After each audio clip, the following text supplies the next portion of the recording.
is a proposal for practical applications of wind energy, finding where the wind blows strongest.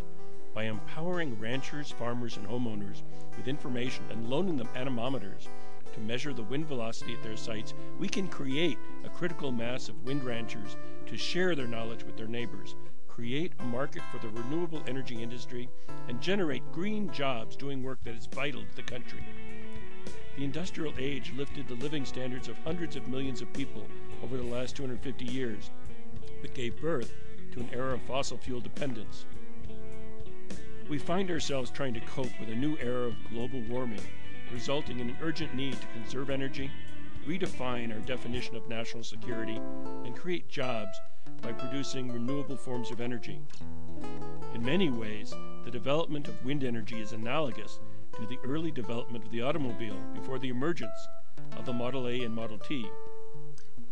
Only by aggressively promoting wind and solar energy and finding the viable locations to place small and medium-sized wind turbines will we move into a sustainable energy future. Homesteaded here in 1918, and through all the years of living here and stuff, the wind constantly blew in their face. They lived through the dirty 30s, the drought of the 50s.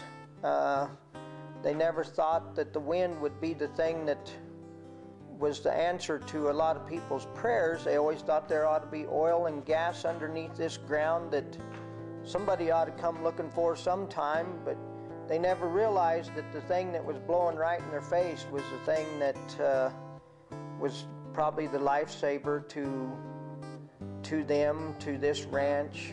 It was amazing that the wind was always here. We just didn't realize know how to capitalize on it.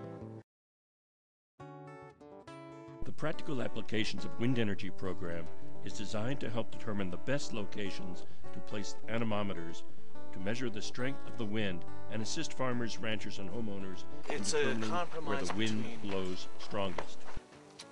The land available and cost of materials, what I thought would work reasonably well and what I felt comfortable tipping.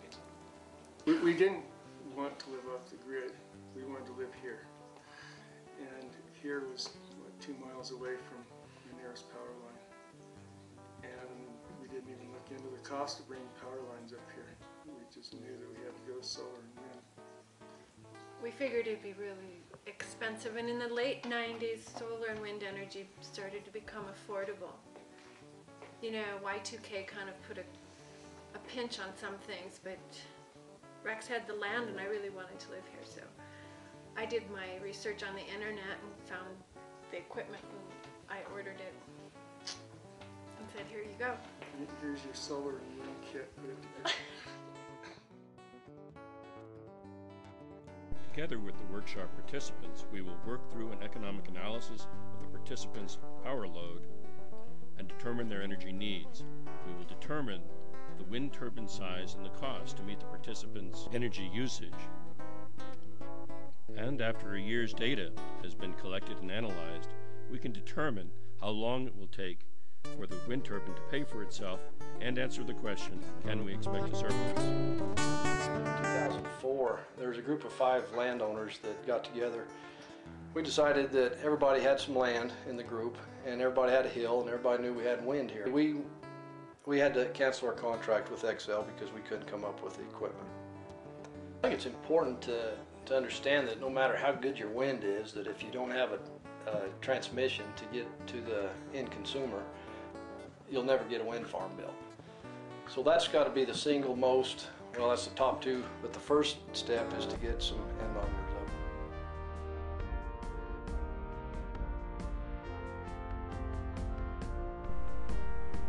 And most importantly, we need to demonstrate the viability of renewable energy and bring together representatives from the public sector, utility companies, and equipment vendors to build a public-private partnership encouraging cost-effective, scalable wind power. But to do so, we must first look for the places where the wind blows strongest.